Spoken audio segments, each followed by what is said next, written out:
Welcome to our channel. Today we how to activate Google Search Console for technical SEO fixes. Quick tutorial step by step clearly. Begin by navigating to the Google Search Console website. Sign in with your Google account. If you don't have an account, create one using your email. Once logged in, click on the Start Now button. You will see an option to add a property.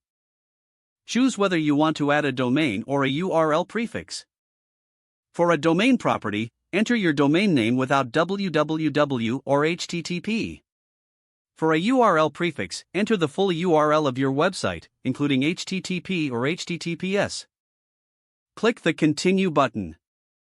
If you selected the domain option, you'll need to verify ownership through your domain provider. Follow the instructions given to add the TXT record to your DNS configuration.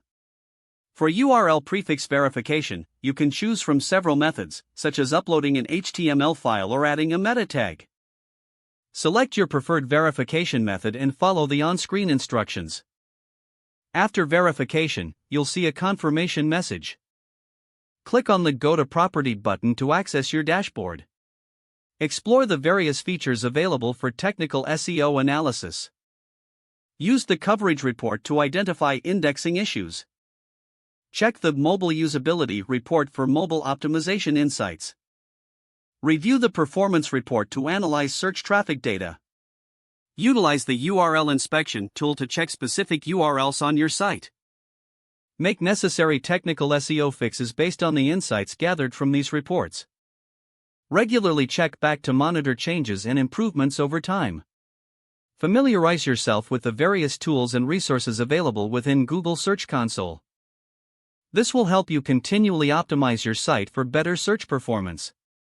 If the page does not load, refresh the browser or try again in a private or incognito window. Make sure you are using the correct email address, then retype it carefully to avoid small typos. If your password is not accepted, use the reset option and create a new strong password you can remember. Check your spam folder for verification or security emails, then complete any requested confirmation steps. Don't forget to like this video and subscribe to our channel for more step-by-step tech guides.